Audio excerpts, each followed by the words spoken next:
இப்போ உதாரணத்துக்கு பாருங்க, எல்லா கோயிலையும் வந்து சிவபெருமான் இடது காலை தூக்கி இருப்பார்.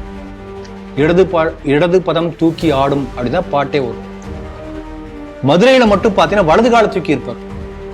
அப்ப வாஸ்து அந்த இடத்த விட்டுவியா நீங்க சொன்னபடி மோடிக்கு மேல ஒரு பெரிய ஒரு அவமானத்தை அல்லது நாட்டிற்கே ஒரு அவமானத்தை ஏற்படுத்த முயற்சி பண்ணிருக்காங்க.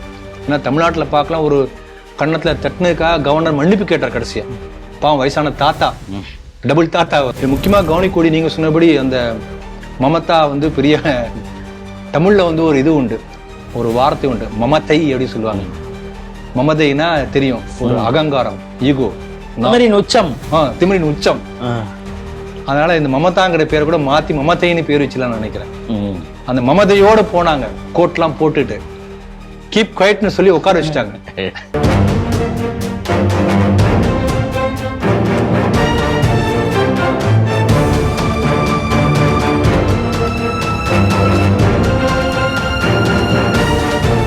டிவி நேயர்களுக்கு வணக்கம். இன்றைய செய்திகள் சிந்தனைகள் நிகழ்ச்சிக்கு உங்களை வரவேற்கிறோம். முதலில் இன்றைய முக்கிய செய்திகளை பார்ப்போம். திருப்பரங்குன்றம் மலை தர்காவில் தினசரி தொழுகைக்கு அனுமதி மறுப்பு, உச்ச நீதிமன்றம் அதிரடி. காஞ்சி கோவில் மண்டபம் இடிப்பு, மனசாட்சிக்கு விரோதம், நீதிமன்றம் அதிருப்தி. சபாநாயகர் மீது நம்பிக்கை இல்லா தீர்மானம், காங்கிரஸ் உள்ளிட்ட எதிர்க்கட்சிகள் தாக்கல்.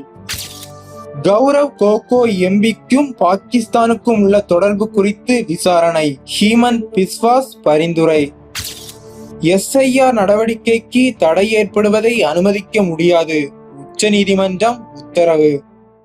இன்றைய செய்திகள் குறித்து தனது கருத்துக்களை நம்மிடையே பகிர்ந்து கொள்ள நமது அரங்கத்திற்கு திரு ராம வெங்கடாதிரி அவர்கள் வந்திருக்கிறார். ஸ்ரீ டிவி நேயர்கள் சார்பாக அவரை வரவேற்கிறேன். வணக்கம். வணக்கம் ராஜேஷ். சைக்கிள் கேப்ல கடா வெட்டுறதுன்னு சொல்லுவாங்க. இங்கே ஒரு கடா வெட்டுறது விஷயமாகவும் கேஸ் இருக்குது. என்னன்னா, திருப்பரங்குன்றம் நமக்கு அந்த கேஸ் தெரியும். இது குறித்து நீதிமன்ற அவமதிப்பு பல வழக்குகள் போயிட்டு இருக்கு. எல்லாமே இந்து மக்களுக்கு சாதகமாக இப்போ தீர்ப்பு வந்துட்டு இருக்கிறத பார்க்குறோம். இன்னொரு தீர்ப்பு வந்திருக்கு, ஆனால் இதை குறித்து பெரிய அளவிலே ஊடகங்கள் பேசவில்லை. என்னன்னா, திருப்பரங்குன்றம் அந்த மலை மீது இருக்கக்கூடிய தர்கா இருக்குது. அங்கே வந்து தினசரியே தொழுகை நாங்கள் நடத்தணும். ரம்ஜான் பக்ரீத்தில் மட்டும்தான் அந்த நெல்லித்தோப்பு தர்காவில் நாங்கள் தொழுகை நடத்துகிறோம், தினசரி நடத்தணும் அப்படின்னு கேட்குறப்ப அதை வந்து அனுமதிக்க முடியாது அப்படின்னு சொல்லி உயர்நீதிமன்றம் சொல்லியிருந்தது. அது மட்டும் இல்லாமல் பலியிடுறது மற்ற விஷயங்கள்லாம் கூட இப்போதைக்கு செய்யக்கூடாது அப்படின்னு சொல்லியிருந்தது. இதை எதிர்த்து மேல்முறையீடு வந்து இமாம் ஹுசேன் அப்படிங்கிறவர் மேல்முறையீடு உச்சநீதிமன்றம் போகிறார். அங்கே வந்து இந்த கேஸை முழுசாக பார்த்த நீதிபதிகள் என்ன சொல்கிறாங்கன்னா, உயர் நீதிமன்றம் சரியாக தீர்ப்பு கொடுத்துருக்கு. இன்னும் சொல்லப்போனால் சட்டம் ஒழுங்கை காரணம் காட்டி ஒரு சமநிலையான தீர்ப்பை சொல்லியிருக்காங்க. அதனால அதில் நாங்கள் தலையிடவே விரும்பவில்லை, அதனால அவங்க மேல்முறையீட்டு மனுவை தள்ளுபடி செய்கிறோம் அப்படின்னு சொல்லியிருக்காங்க. இந்த செய்தி எப்படி பார்க்குறீங்க? நல்ல தீர்ப்பு கொடுத்துருக்காங்க. அதாவது பல்பு வாங்குறது சொல்லுவாங்க இல்லையா, அது மாதிரி பெரிய பல்பு வாங்கியிருக்காங்க. இந்த திருப்பரங்குன்றத்தை பொறுத்த வரைக்கும் நம்ம வந்து இப்போ ஒவ்வொரு கோயிலுக்கும் ஒரு ஸ்தல புராணம்னு ஒன்று இருக்கும். அந்த கோயில் எப்படி வந்தது, அதை பற்றிய வரலாறு. திருப்பரங்குன்றத்தை ஸ்தல புராணத்தை நீங்க பார்த்தீங்க என்று சொன்னா, அதனுடைய அங்க இருக்கக்கூடிய அந்த சிவனுடைய பேர் வந்து பரங்கிநாதர். பரங்கிநாதரே அங்க ஒரு மலையாக இருக்கின்ற காரணத்தினால் அந்த மலைக்கு பேர் பரங்குன்றம். ஸ்தல புராணம் சொல்லுது. ஒரு மரியாதையை சேர்த்து திரு பரங்குன்றம் அப்படிதான் பெயர் வந்திருக்கு. சங்க இலக்கியத்தில் இருக்கக்கூடிய திருமுருகாற்றுப்படையில திருப்பரங்குன்றத்தை பற்றி வருகிறது. முதலாம் படை வீடு, முருகப்பெருமானே வந்து அங்க தவம் பண்ணி சிவபெருமான் தானே ஒரு காட்சி அளித்து அதன் பிறகுதான் சூரபத்மன் வதம் பண்ண திருச்செந்தூருக்கு போறார். இதெல்லாம் புராண வரலாறு. அப்போ ஒரு மலையாக காட்சி அளிக்கிறார். எப்படி திருவண்ணாமலையில வந்து கிரிவலம் வருகிறார்கள், அதே போல திருப்பரங்குன்றத்திலும் கிரிவல பாதை இருக்கிறது, கிரிவலம் வருவார்கள். அந்த மலையே ஒரு சிவபெருமானுடைய வடிவம். பரங்குன்றம் என்றாலே சிவபெருமானுடைய குன்றம், திருப்பரங்குன்றம். அந்த மலையடிவாரத்துல திரு முருகப்பெருமான் மணக்கோலத்துல காட்சியளிக்கிறார் தெய்வானையோட. தெய்வானை திருமணம் செய்து கொண்ட இடம். அப்படிப்பட்ட ஒரு புராதனமான ஆயிரக்கணக்கான ஆண்டுகள் ஆன வரலாறு கொண்ட ஒரு முதுபெரும் சேத்திரம் திருப்பரங்குன்றம். இது ஒரு பக்கம். இப்ப என்ன, சிக்கந்தர் அப்படின்னு சொல்றாங்க. சிக்கந்தர் யாரு? சில நூற்றுக்கணக்கான ஆண்டுகளுக்கு முன்பு அரேபியாவிலிருந்து வந்து இங்க வந்து மதுரை வந்து பிடிக்கிறார். அவர் ஒரு 11 மாதங்களுக்கு பிறகு மீண்டும் பாண்டிய மன்னர்கள் வந்து அவரை வெற்றி கொண்டு மீண்டும் பாண்டிய மன்னர்கள் ஒரு ஷார்ட் கேப் அவ்வளவுதான். அவர் இந்த மலை மேல ஒளிஞ்சிருந்ததாகவும் அப்புறம் அவர் பிடிச்சு கொண்டுட்டதாகவும் ஒரு வரலாறுலாம் இருக்கு. அந்த இறந்து போன சிக்கந்தருக்கு மதுரையில கோரிப்பாளையம் என்ற இடத்திலே தர்கா இருக்கின்றது என்று சொல்லி தமிழக அரசுடைய சுற்றுலா கழகம், சுற்றுலாத்துறை அவங்களுடைய வெப்சைட்ல வந்து போடப்பட்டிருந்தது. இந்த திருப்பரங்குன்றம் இஷ்யூ அந்த பிறகு மட்டும் நீக்கப்பட்டிருக்கு. அதுக்கு முன்னால் இருக்கிறது ஒரு வரலாற்றை திரிச்சிருக்காங்க, மறைச்சிருக்காங்க. அப்ப நமக்கே தெரியும் அந்த மலை முழுக்க யாருக்கு சொந்தம். சிக்கந்தர் வந்து இதே போல ஒரு தர்கா யாரோ ஏற்படுத்தியிருக்காங்க, அதன் பிறகு அதை நீக்கியிருக்காங்க ஹிந்துக்கள். தொடர்ந்து பலமுறை நடந்திருக்கிறது. இப்ப இருக்கக்கூடிய ஸ்ட்ரக்சர் என்ன சொல்றாங்கன்னா, இந்த மருதநாயகம் என்று ஒரு படம் எடுத்தார் இல்லையா, கமலஹாசன். அந்த மருதநாயகம் என்பவர் ஒரு முஸ்லிமா மதம் மாறிட்டார். கான் சாஹிப் என்ற ஒரு பேர். அந்த கான் சாஹிப் என்பவர் நெல்லித்தோப்பு என்கின்ற பகுதியை வந்து முஸ்லிம்கள் வசப்படுத்தி அவர் தான் பாதையெல்லாம் போட்டு திருப்பி அந்த தர்காவை அவர் காலத்துல கட்டினார்கள் என்று சொல்லி ஒரு லேட்டஸ்ட் ஒரு குறிப்பு, வரலாற்று குறிப்பு இருக்கிறது. அப்படி பார்த்தா கூட மருதநாயகத்துடைய காலம் என்ன, நக்கீருடைய காலம் என்ன, எத்தனை ஆயிரக்கணக்கான ஆண்டு பழமையான. ஆகவே மலை முழுக்க முழுக்க சிவனுக்கு சொந்தமானது, இந்துக்களுக்கு சொந்தமானது, முருகனுக்கு சொந்தமானது. அப்ப இது ஆக்கிரமிப்பு, திட்டமிட்ட ஆக்கிரமிப்பு, தெளிவா புரிஞ்சுக்கணும். அப்படி பார்க்கும்போது இந்துக்கள் வந்து சரி போனா போது ஏதோ ஒரு தர்கா மாதிரி ஒன்று கட்டி வச்சுட்டான், வருஷத்துல 2 நாள் தொழுகை பண்றான், விட்டுடலாம் என்று சொன்ன காரணத்தினால் அந்த வருஷத்துல 2 நாள் தொழுகை நடக்க அனுமதி கொடுக்கப்பட்டிருக்கிறதே தவிர தார்மீக ரீதியாக பார்த்தால் ஒரு நாள் கூட அங்க முஸ்லீம்கள் தொழுகை நடத்த அனுமதி இருக்க கொடுக்கவே முடியாது. அதுக்காக இவ்வளவு பெரிய ஹிஸ்டரி நான் சொல்றேன் தெரிஞ்சுக்கிறதுக்காக. ஏன்னா எல்லாருக்கும் தெரியும், பல முறை நம்ம சொல்லியிருக்கோம். இப்படி இந்துக்கள் பெரும்பான்மையா விட்டுருந்தா கூட எப்ப பிரச்சனை முதல் வந்தது, அந்த மலை மேல போய் நீங்க சொன்னபடி ஆடு வெட்டுறேன், கோழி வெட்டுறேன், இவனா போய் வாண்டடா போய் மாட்டிக்கிட்டுனாதான் பிரச்சனையே வந்தது. கடைசியா தீர்ப்பு வந்தாச்சு பாருங்க. அப்ப illegally he is entering into, he is encroaching. இதான் நடந்தது, தொடர்ந்து நடந்து கொண்டே இருக்கிறது. இப்ப இதுக்கு பின்னணியில திமுக இருக்கிறதா எல்லாருக்கும் ஒரு சந்தேகம் வருது. ஏன்னா இந்த தேர்தலை வைத்து ஒரு பெரிய மத மோதலை ஏற்படுத்தணும் எப்படியாவது, அதுக்காக இப்படிலாம் திட்டம் போட்டு தீட்டுகிறார்களோ என்று பல பேருக்கு ஒரு சந்தேகம் வந்திருக்கிறது. அல்லது இன்னொரு பக்கத்துல முஸ்லீம் ஓட்டு முழுக்க போலரைஸ் ஆகி திமுகவுக்கு வரணும் என்பதற்காக ஒரு திட்டம் தீட்டுகிறார்களோ, அப்படித்தான் இந்த வழக்கு தூண்டவிடப்பட்டு நடந்திருக்கிறது என்று கூட சந்தேகம் இருக்கிறது. எப்படி இருந்தாலும் இவர்களுடைய எண்ணம் ஈடேறவில்லை, நீதி வென்றிருக்கிறது. நீங்க வந்து இந்துக்கள் தரப்பு அப்படின்னு சொல்லாதீங்க, தர்மம், நியாயம், தார்மீகமான உரிமை எதுவோ அது வென்றிருக்கிறது. உதாரணத்துக்கு முஸ்லிம் ஒரு பேச்சுக்கு சொல்றேன், அந்த இடம் முஸ்லிம்களுக்கு சொந்தமானது என்று சொன்னால் அப்பதான் அது வந்து அந்த தார்மீக உரிமை வெல்லணும். தார்மீக உரிமை யாருக்கு இருக்கோ அது வெல்லணும். அதுதான் என்னுடைய கருத்து. ஆகவே தார்மீக உரிமை வெல்லப்பட்டிருக்கிறது, தர்மம் நிலைநாட்டப்பட்டிருக்கிறது.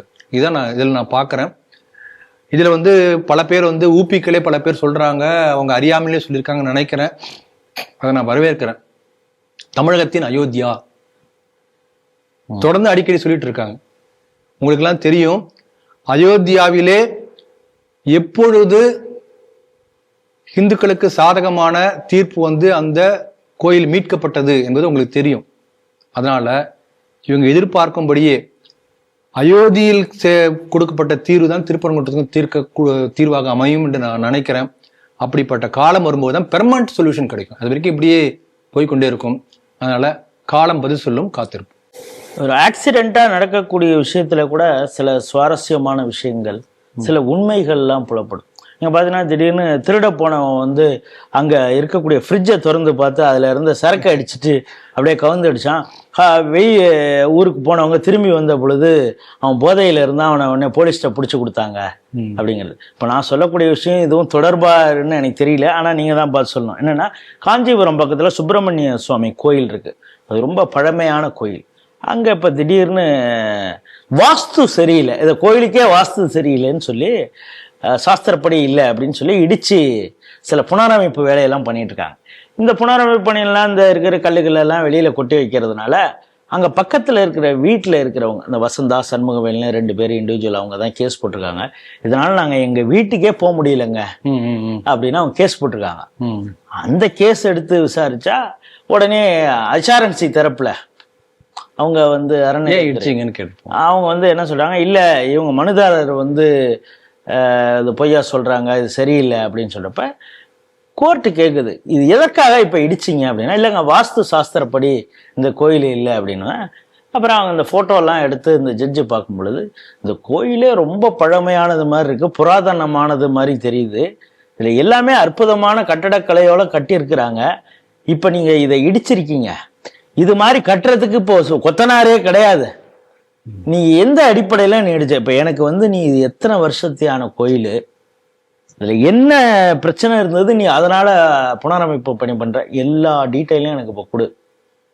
இது வந்து மனசாட்சிக்கு விரோதமானது நீங்க இடிச்சிருக்கிறது அப்படின்னு ரொம்ப கடுமையான கண்டனத்தை நீதிபதி பதிவு செய்திருக்கிறார். இதை எப்படி பார்க்கறது? ஹெச்ஆர்எம்சிக்கு மனசாட்சியே இல்லை, அதனால அவங்க இப்படிதான் செயல்படுவாங்க. இடிச்சு திருப்பி வேற மாதிரி கட்டினோம்னா நிறைய கமிஷன் வரும் இல்லையா, அப்படி சொல்ல முடியுமா கோர்ட்ல? அதனால இந்த மாதிரி வாஸ்து சொல்லியிருப்பாங்கன்னு நினைக்கிறேன். ஆகவே இடிப்பதற்கான ஒரு சாக்கு வாஸ்து. இது போன செய்தியில் நான் சொன்னேன், இந்த மாதிரி ஒவ்வொரு கோயிலுக்கும் தல புராணங்கள் இருக்கும் என்றெல்லாம் சொன்னேன்.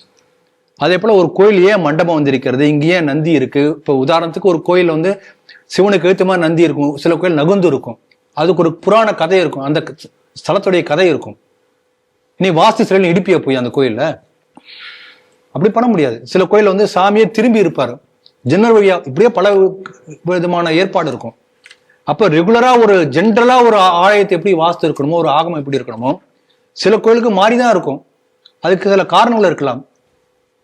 அதை இடிக்கிறதுக்கு உனக்கு வந்து உரிமை கிடையாது, எப்படி இருக்க முடியும்? அந்த கோயில ஸ்தபதி ஒருத்தர் கட்டியிருப்பார் இல்லையா, அவருக்கு தெரியாத ஒரு வாஸ்து உங்களுக்கு தெரிஞ்சிருமா? முதல்ல இடிக்கிறதுக்கே உரிமை கிடையாது.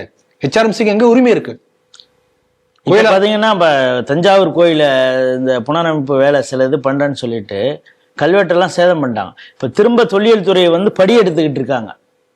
செய்தி பார்த்தப்ப. ஆகவே இவங்களுக்கு வந்து அந்த கோயில் புனரமைப்பு கூட பண்றதுக்கு உரிமை கிடையாது.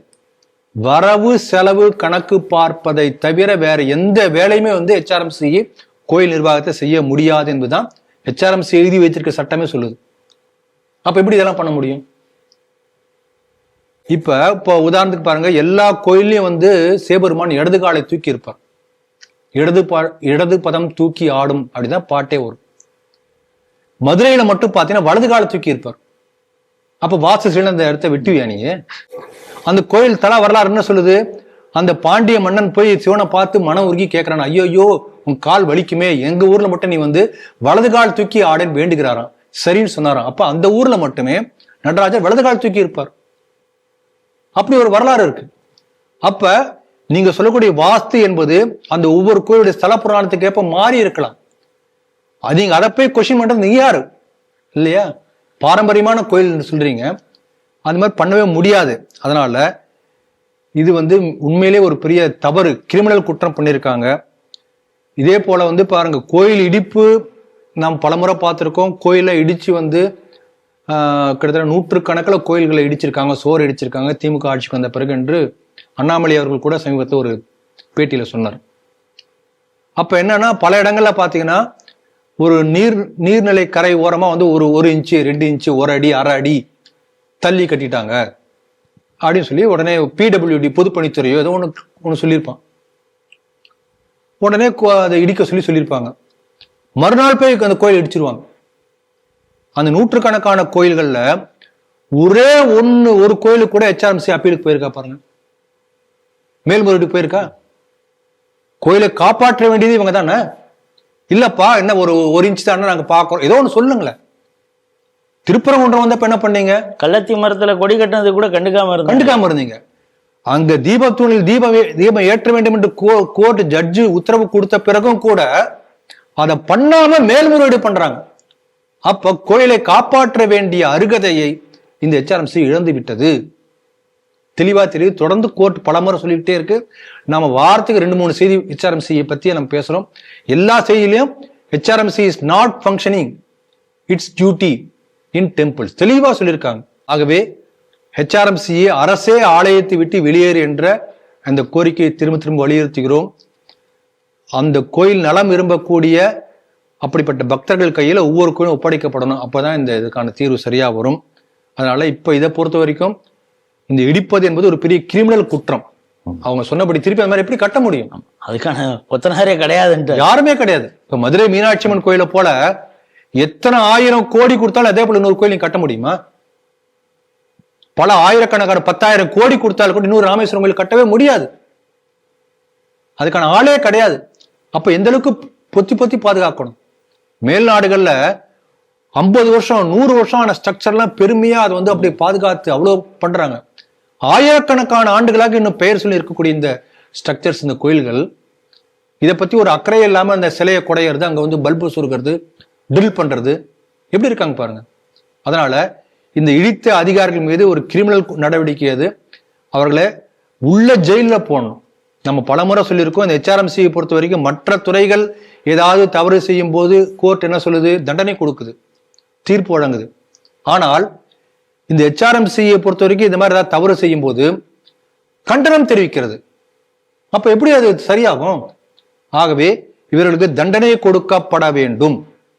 ஒரு புராதனமான கட்டடத்தை அனுமதி இல்லாமல் இடித்ததற்கு என்ன தண்டனையோ அந்த தண்டனை கொடுக்கப்பட்டால்தான் இது போன்ற தவறுகள் வருங்காலத்தில் நிகழாமல் தடுக்கப்படும். இன்று காங்கிரஸ் தங்களுடைய எக்ஸ் தளத்துல ஒரு வீடியோ பகிர்ந்துன்றாங்க. அது என்னன்னா AI ஜெனரேட்டட் வீடியோ. அதுல பாத்தீங்கன்னா மோடி வந்து ஓம் பிர்லா, அதாவது பாராளுமன்றத்துறை சபாநாயகருக்கு இன்ஸ்ட்ரக்ஷன் கொடுக்குறாரு, நான் பாராளுமன்றத்துக்கு வரமாட்டேன், நீங்க எதிர்கட்சி எம்பிக்கள் எல்லாம் சஸ்பெண்ட் பண்ணிடுங்க, அவங்க கேட்குற கேள்விக்கு பதில் சொல்ல முடியல அப்படின்னு சொல்லி ஒரு ஊதி பெரிதாக்கப்பட்ட ஒரு பலூனை வந்து காங்கிரஸுடைய பெண் எம்பிக்களுடைய தைரியமான போராட்டத்தினால அஞ்சிட்டாரு, பயந்துட்டாரு அப்படின்னு ஒரு வீடியோ போட்டிருந்தாங்க. அதற்கு பதில் சொல்லும் விதமாக பாராளுமன்ற அந்த விவகாரத்துறை அமைச்சர் கிரண் ரிஜிஜு ஒரு வீடியோ போட்டிருக்காரு. அது இன்று இந்தியா முழுக்க பெரிய அளவுல வைரல் ஆகிட்டு இருக்கு. அந்த வீடியோ என்ன அப்படின்னா, எப்படி காங்கிரஸ் பெண் எம்பிக்கள் மோடி உள்ள வந்தா அவரை எப்படி அசிங்கப்படுத்துறது, அவர் இருக்கை வரைக்கும் சென்று ஒரு பேனரை காட்டி அவரை மூடி மறைச்சு அவர் கையில இருந்த பேப்பரை பிடுங்குறதோ, இல்லை அவருக்கு ரொம்ப அசிங்கமான செய்கைகள் மூலம் அவரை வந்து கேவலப்படுத்துறதோ அசிங்கப்படுத்துறதோ எப்படி திட்டமிட்டாங்க அப்படிங்கிற ஒரு வீடியோ வெளியாயிருக்கு. இந்த வீடியோவை பார்க்கும் பொழுது அங்க இருக்கக்கூடிய பாஜக எம்பிக்களே கூட பயப்படுறாங்க. இவங்களை ஏதாவது பக்கத்துல வந்து ஏதாவது தொட்டுட்டா நாளை இதை வச்சு ஒரு பெரிய இஷ்யூ கிளப்பிடுவாங்கன்னு சொல்லிட்டு இதுல ரொம்ப ஸ்மார்ட்டா பாஜக எம்பிக்கள் அவங்க பக்கத்திலே போகாம, ஏன்னா அவங்க வம்புக்காக வராங்க, குறிப்பாக எல்லாமே பெண் எம்பிக்கள், கிரிராஜ் சிங் முதற்கொண்டு அஸ்வினி வைஷ்ணவ் முதற்கொண்டு பெரிய வணக்கத்தை வச்சுட்டு அந்த பக்கம் வராதிங்க அப்படிங்கிறான். ஆனால் வம்படியாக பிரதமருடைய சேர் வரைக்கும் வந்து அவங்க பல பிரச்சனைகளை பண்றாங்க.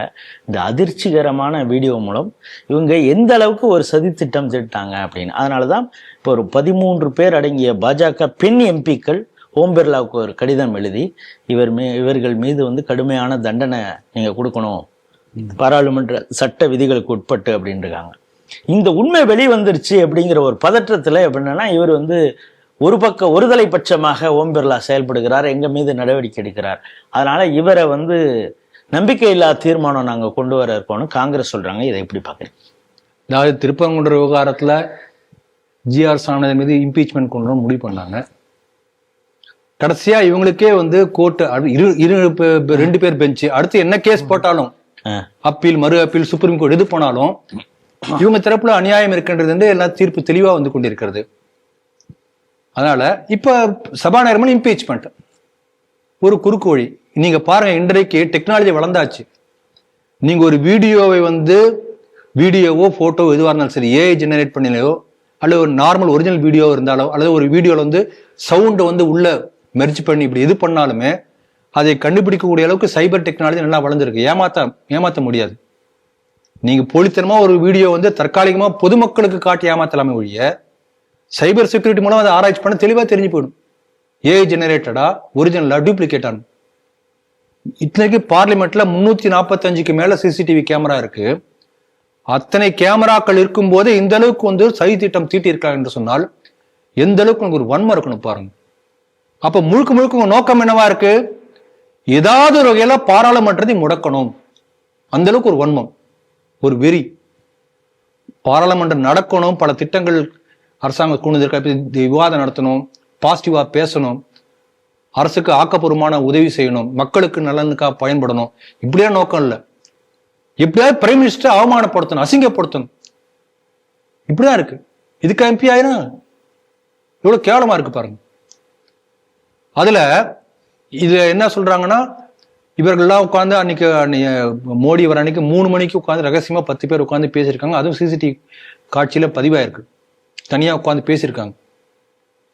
இவர்கள் பேசிய ஆடியோ பேச்சுக்கள் உளவுத்துறை மூலமாக அமித்ஷாக்கு போய் அமித்ஷா தான் வந்து சபாநாயகருக்கு கொடுத்து மோடி அவர்களை வரவிடாம செஞ்சிருக்காங்க என்கிற தகவல் வந்திருக்கு.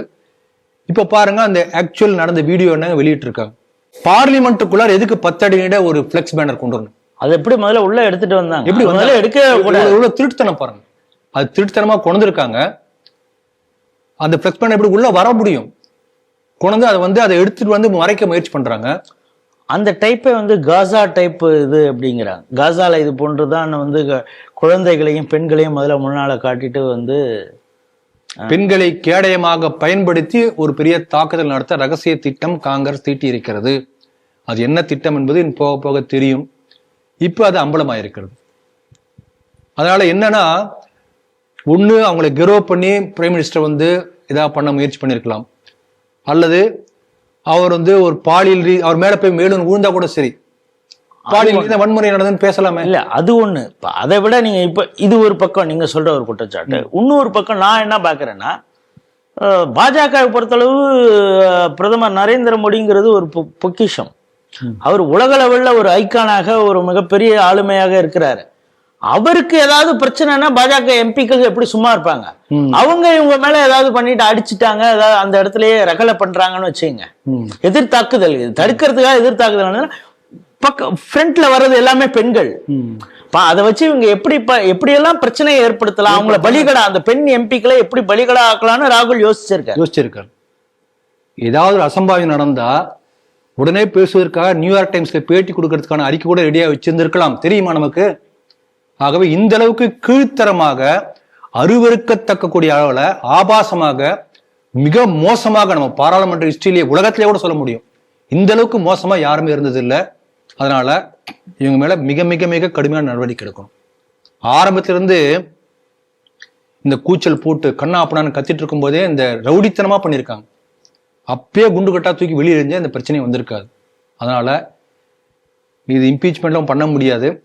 தன்னுடைய பவர்ஸ் பயன்படுத்தி, ஏன்னா இப்ப எல்லா ஆதாரங்கள் இருக்கின்றன, பெர்மனண்டா இவங்களை வந்து தே ஷுட் பி டிஸ்மிஸ்ட். அப்பதான் எனக்கு தீர்வு கிடைக்கும். மக்களை தான் எதிர்பார்த்து கொண்டிருக்கிறார்கள். நீங்க சொன்னபடி மோடிக்கு மேல ஒரு பெரிய ஒரு அவமானத்தை அல்லது நாட்டிற்கே ஒரு அவமானத்தை ஏற்படுத்தணும் முயற்சி பண்ணியிருக்காங்க. ஏன்னா தமிழ்நாட்டுல பார்க்கலாம், ஒரு கன்னத்துல தட்டினதுக்காக கவர்னர் மன்னிப்பு கேட்டார் கடைசியா. பாவம், வயசான தாத்தா, டபுள் தாத்தா. அவரு அந்த எண்ணத்தோடு இது பண்ணவே இல்லை. ஆனா அது பூதாகாரமாக்க, அந்த மாதிரி ஒரு பூதாகாரமாக்கப்படுவதற்காக ஒரு பெரிய திட்டம் தீட்டிருக்காங்க நமக்கு தோணுது. நல்ல வேளையாக ரொம்ப உஷாரா இருந்து தடுத்திருக்கிறார்கள் தெய்வத்துடைய அருளால. அந்த மாதிரிதான் நடந்திருந்தா they will tarnish the parliament image world உலகம், ஏன்னா பெரிய குழப்பம் ஏற்படுத்தியிருப்பாங்க. அதெல்லாம் வந்து பாதுகாக்கப்பட்டிருக்கிறது. ஏன்னா நீங்க இன்னும் பார்லிமெண்ட் வளாகத்துக்குள்ளார வந்து பாதுகாப்பு படை எதுவும் வராது, பிரைம் மினிஸ்டர் பாதுகாப்பு வெளியில நின்றுவாங்க. அப்ப உள்ள வந்து he is vulnerable by other MPs. அப்ப இதை பயன்படுத்தி ஒரு மோசமான திட்டம் தீட்டி இருக்கிறார்கள். ரொம்ப அவமானமாக ஒரு செயல் அது. ஒரு எம்பி வந்து இந்த மாதிரி செய்யவே கூடாது. அதனால ஏற்கனவே அவர் ராகுல் காந்தி வந்து மோடி அவர்களை திடீர்னு போய் கட்டி பிடிச்ச அதுவே தப்பு. அதுவே வந்து பிசிக்கலி பக்கத்துல எப்படி போய் அந்த மாதிரி நீங்க பண்ண முடியும்? அதுவே அந்த சமயத்திலேயே கூட ஏதாவது ஒரு சதி செய்ய முயற்சி பண்ணிருப்பாரு, நமக்கு தெரியாது. ஒத்திகையா இருந்திருக்கலாம். இது வந்து அடுத்து இந்த மாதிரி பெண்களை வைத்து பண்ணலாம் என்று யோசிச்சிருக்கலாம். அதனால கடுமையான நடவடிக்கை எடுக்கணும் என்று எல்லோரும் எதிர்பார்க்கிறார்கள், செய்ய வேண்டும்.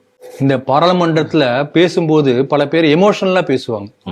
எமோஷனலா பேசி ஆவேசமா பேசி அதை கீழ்ச்சி, அதெல்லாம் வந்து எமோஷனலா வரும், இயற்கை மனித சுபாவம் தான். அந்த மாதிரி வரக்கூடிய எமோஷனல் அவுட் பர்ஸ்ட் வேற. ஆனா ஒரு பிளான்டு வயலன்ஸ் திட்டமிடப்பட்டு இருக்கிறது, எமோஷனல் கிடையாது. முன்கூட்டியே திட்டமிட்டு ஒரு சதி திட்டம் தீட்டப்பட்டு ஏதோ அதுக்கான ஒரு ரகசிய ஒரு நடக்கிறது. அதனால இது ஒரு பெரிய கிரிமினல் அஃபென்ஸ். ஏன்னா வித்தின் த பார்லிமெண்ட்னால வெளியில உள்ளது எல்லாமே நம்ம வந்து அப்ளை ஆகாது. உதாரணத்துக்கு பாருங்க, அந்த ஒரு வெளியிடப்படாத புத்தகத்தை வைத்து ஒரு பேசினார். வெளியில வந்து அதை பேசினா டெல்லி போலீஸ் வந்து உடனே ஆக்ஷன் எடுத்திருக்கு. உள்ள பேசலாம், டெல்லி போலீஸ் எடுக்காது. ஆகவே பார்லிமெண்ட் என்பது ஒரு பாதுகாப்பு வளையம். என்ன வந்திருக்கு, அது இப்ப அன்பப்ளிஷ்டு புத்தகம். அவர் ரேப்பரை எப்படி காட்டினாரு, நாங்க வெளியிடலன்னு பென்குயின்ல இருந்து அவங்க வேற சொல்லியிருக்காங்க. இப்ப அவர் மீது ஒரு அன்பப்ளிஷ்டு புத்தகத்தை எப்படி பாராளுமன்றத்துல காட்டினாருங்கிற அந்த வழக்கும் கூட அவர் மீது போடப்படலாம். இல்ல, அது டெல்லி போலீஸ் போடும். நான் எதுக்கு சொல்ல வந்தேன்னா, பாராளுமன்ற வளாகத்துக்குள்ளார எம்பிக்களுக்கு கொடுக்கப்பட்டிருக்கூடிய பாதுகாப்பை தவறாக பயன்படுத்தி, இம்யூனிட்டியே தவறாக பயன்படுத்தி இப்படி வந்து ஒரு தாக்குதல் நடத்தவோ அல்லது ஒரு அசங்கியப்படுத்தவோ அவமானப்படுத்தவோ திட்டம் தீட்டி இருப்பது என்பது மிகப்பெரிய ஒரு வன்மமான செயல். அது மிக மிக வன்மையாக கண்டிக்கப்பட வேண்டிய செயல். மிக கடுமையான தண்டனை எதுவோ அந்த தண்டனை இவர்களுக்கு கொடுக்கப்பட வேண்டும். அஸ்ஸாம் மாநில முதல்வர் ஹிமந்தா பிஸ்வாசா ஒரு அதிர்ச்சிகரமான விஷயத்த சொல்லியிருக்கிறாரு. அவர் ஈவன் உள்துறை அமைச்சகத்துக்கு வந்து நாங்கள் பரிந்துரை செய்ய போகிறோம், இந்த காங்கிரஸ் எம்பியின் மீது நடவடிக்கை எடுக்கணும் அப்படின்னு யார் அப்படின்னு பார்த்தா, இப்பொழுது அஸ்ஸாம் தேர்தல் வரப்போகிறது. அதோடைய காங்கிரஸ் முகமாக கௌரவ் கோகாய் அவர் இருக்கிறார். இந்த கௌரவ் கோகாய் 2013 எலிசபெத் கோல்பென் அப்படிங்கிற ஒரு பெண்ணை திருமணம் செய்து கொள்கிறார். அதில் என்ன பிரச்சனை அப்படின்னு கேட்பீங்க. அதில் ஒன்றும் பிரச்சனை இல்லை. இந்த எலிசபெத் கோல்பென்கிறவங்க 2011 2012 வரை பாகிஸ்தானில் வேலை பார்த்துருக்காங்க. சில அழைப்பின் பேரில் அலிதவூர் ஷேக் அப்படிங்கிறவர், அவர் அங்கே வந்து முக்கியமான பொறுப்பில் இருக்கிறார், பாகிஸ்தான் பொறுப்பில். அவருடைய அழைப்பின் பேரில் ஈவன் கௌரவ் கோகோயே பாகிஸ்தானுக்கு போயிருக்காரு. 10 நாட்கள் இவருக்காக இருப்பதற்கு ஒரு விசாலாம் அங்கே கொடுத்துருக்காங்க. ஆகவே பாகிஸ்தானுடைய ஒரு ஏஜென்ட்டாக எலிசபெத் இருக்கிறார்.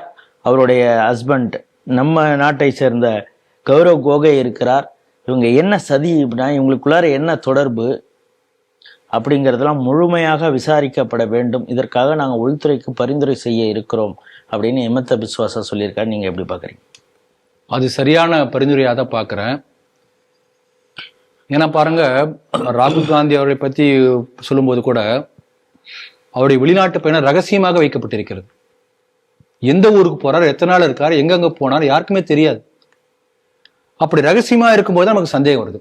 வெளிப்படைத்தன்மையா இருக்கணும் இல்லையா? ஒரு எம்பியா இருக்கக்கூடியவர் பார்லிமெண்ட்ல விவாதங்களை கலந்துக்கிறாரு. அப்போ அவர் வெளிப்படைத்தன்மையோடு இருக்கணும் இல்லையா? அதுதான் நமக்கு சந்தேகம் வருது. இவர் இந்த பாகிஸ்தானுக்கு போய் 10 நாள் இருந்து கூட தெரியப்படுத்தப்படவில்லை. அதே போல தருண் கோகோய் அவர் முதலமைச்சராக இருந்த போது கூட இவர் ஒரு குழுவோடு சேர்ந்து பாகிஸ்தான் தூதரகத்துக்குள்ளார போய் பேச்சுவார்த்தை நடத்தியிருக்காரு. என்ன பேசினார் யாருக்குமே தெரியாது, யாருக்கும் தெரியப்படுத்தல. இந்த மாதிரி விஷயங்கள் தகவல்கள்லாம் திரட்டி இதை பற்றி இவருடைய பற்றி விளக்கம் கேட்கணும் என்று சொல்லி இவர்கள் கிடைத்த தகவலை வச்சு அவங்க கேட்டிருக்காங்க. என்ன ஒரு இதுல ஒரு ஒரு துரதிருஷ்டம் பாருங்க, ஆபரேஷன் சிந்தூருக்கு பிறகு ஒவ்வொரு பார்ட்டியிலிருந்து ஒரு ஸ்போக்ஸ் பர்சன் மாதிரி கேட்டிருந்தாங்க நம்முடைய கவர்மெண்ட் ஆஃப் இந்தியா. கனிமொழி அம்மா கூட போயிட்டு வந்தாங்க இல்லையா? அதுல இவருடைய பெயரை வந்து காங்கிரஸ் கட்சி பிக்டு ஹிஸ் நேம். அதான் காங்கிரஸ் கட்சியுடைய எப்படிப்பட்ட ஆட்களை தேர்ந்தெடுத்து கொடுக்குறாங்க பாருங்க. இது என்ன நம்ம பாருங்க, இது ஒன்றும் காங்கிரஸ் கட்சிக்கு ஒரு புதுமையான விஷயம் இல்லை. ஏன்னா டோக்லாம் என்ற இடத்துல வந்து பெரிய ஒரு நமக்கு முட்டல் மோதல் வந்த போது ராகுல் காந்தி போய் தனியா போய் பேசி ஏதோ சைன் போட்டு வந்தார். சீனா எம்பசிட்டெல்லாம் போய் விசாரிச்சுட்டு வந்தார். என்ன பேசினா இது வரைக்கும் சொன்னாரா? ஏன் போனார், என்ன பேசினார், யாருக்குமே சொல்லல. இதுக்கு முன்னால துணை ஜனாதிபதியா இருந்த அமித் அன்சாரி அவர் பொறுப்புல இருந்த போது பல சேர்ந்த அதிகாரிகள் பல பேர் வந்து வெளிநாடுகள்ல மர்மமான முறையில் கொல்லப்பட்டார்கள். அதுக்கான தகவல் இவர் மூலம் போனது என்ற குற்றச்சாட்டு வந்தது. இன்னும் அது முழுமையா விசாரிக்கப்படவில்லை. இப்படிப்பட்ட ஆட்கள் காங்கிரஸ்ல இருக்கிறார்கள். அதனால இதுக்கு நான் சொல்ல வரேன்னா, ஒரு எம்பி என்பவர் வெறும் எம்பி மட்டும் இல்ல, பார்லிமெண்ட்ல போய் கலந்துக்கிறார். பல விஷயங்கள் உள்ள பேசக்கூடிய எல்லாமே நமக்கு வெளியில தெரியாது. அதே போல பல பாராளுமன்ற நிலைக்குழுக்கள், ஸ்டாண்டிங் கமிட்டி இருக்கும், பல குழுக்கள். அந்த குழுக்கள் வரக்கூடிய விஷயங்கள்லாம் நமக்கு தெரியவே தெரியாது. பல டிஸ்கஷன் இருக்கும், சீக்ரெசி இருக்கும். அப்போ இப்படிப்பட்ட தகவல்லாம் பாகிஸ்தானுக்கு போகாது என்று என்ன நிச்சயம்? பல பாலிசி டெசிஷன் எடுத்திருப்பாங்க.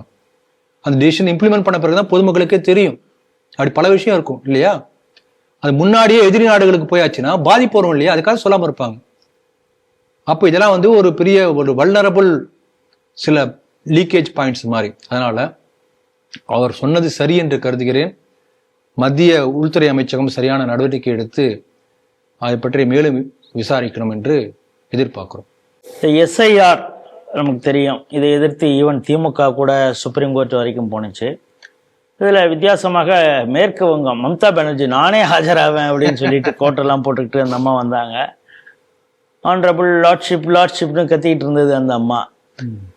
இல்லை, நீங்கள் வந்து ரொம்ப ஹைலி பெய்டு ஒரு கவுன்சிலை வச்சுருக்கீங்க, அவரை பேச விடுங்க, நீங்கள் எதுக்கு பேசுகிறீங்கன்னு கூட சீஃப் ஜஸ்டிஸ் சூரியகாந்த் ரொம்ப கஷ்டப்படுறீங்க நீங்கள், அவங்களே பேச விடுங்கன்னுலாம் அவர் சொன்னார். இருந்தாலும் நான் என் தரப்பை நான் பேசுகிறேன் அப்படின்னு. ஏன்னா இது எல்லாமே அதாவது ஸ்டாலின்ட்டேருந்து இன்ஸ்பயர் ஆகியிருக்காங்க.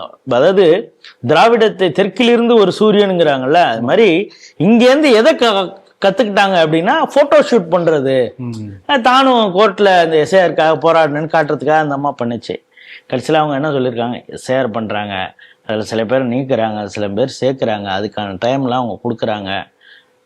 தேர்தல் ஆணையம் சில விஷயங்கள் சொல்லுது, அதற்கான அவங்க டைம் ஃப்ரேமும் வச்சுருக்காங்க.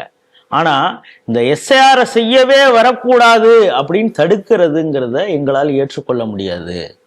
இதையெல்லாம் பார்த்துக்கிட்டு நாங்கள் சும்மா இருக்க முடியாது அப்படின்னு சொல்லியிருக்காங்க. இந்த செய்தி எப்படி பார்க்க?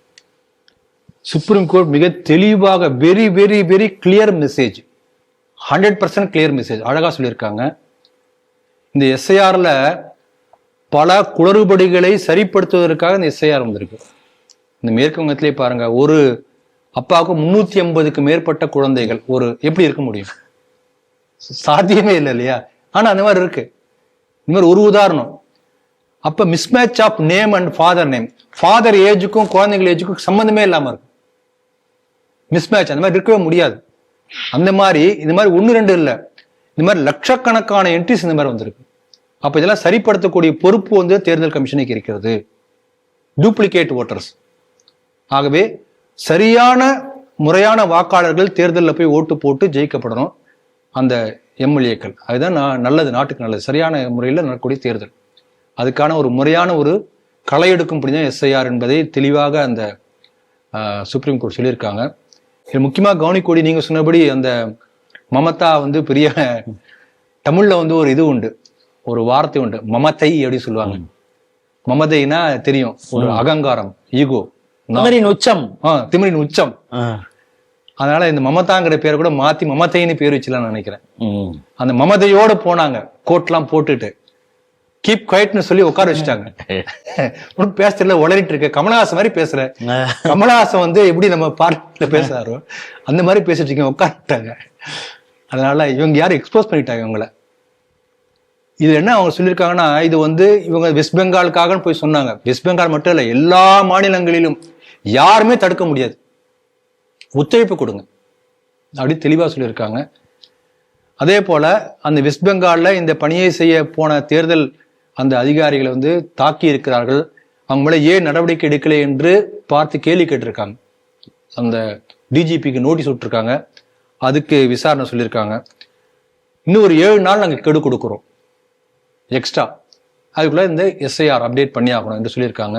நிச்சயமாக இது வந்து ஒரு பெரிய மாற்றத்தை இந்த தேர்தலில் ஏற்படுத்தணும்னு நினைக்கிறேன். ஏன்னா வந்து சரியான வாக்காளர்கள் மூலம் தேர்ந்தெடுக்கப்பட்டால் என்ன ஆகும் என்ற பயத்தின் காரணமாகவே வந்து உள்ள பூந்து இந்த மாதிரி பண்ணியிருப்பாங்கன்னு நினைக்கிறேன். அதனால இது வந்து தேர்தலில் பெரிய இம்பேக்ட் ஏற்படுத்தும் என்று தெரிகிறது. சுப்ரீம் கோர்ட் வந்து ரொம்ப தெளிவாக சொல்லியிருக்காங்க. அதாவது அதுல அந்த பேசும்போதே கூட இதெல்லாம் நீங்க பொலிட்டிக்கல் ரேலின்னு நினைச்சீங்களாங்கிற மாதிரி ஒரு இடத்துல சொல்லியிருக்காரு. நம்முடைய நீதித்துறையை வந்து இந்த அரசியல் ப்ரெஷரைஸ் பண்ண முடியாது, அழுத்தம் கொடுத்து அதனுடைய தீர்ப்பையோ அதனுடைய போக்கையோ மாற்ற முடியாது என்பதை மிக தெளிவாக இந்த தீர்ப்புல சொல்லியிருக்காங்க. மிக மிக வரவேற்கப்படக்கூடிய அற்புதமான தீர்ப்பு, நல்ல தீர்ப்பு. இன்றைய 5 செய்திகள் குறித்து மிக விரிவாகவும் ஆழமாகவும் ஸ்ரீ டிவி நேயர்களோடு உங்களுடைய கருத்துக்களை பகிர்ந்து கொண்டீங்க. மீண்டும் ஒரு நிகழ்ச்சியில் சந்திப்போம். அதுவரை உங்களிடமிருந்து விடைபெறுகிறோம். நன்றி, வணக்கம், ஜெய்ஹிந்த், ஜெய் ஸ்ரீராம், வந்தே மாதரம்.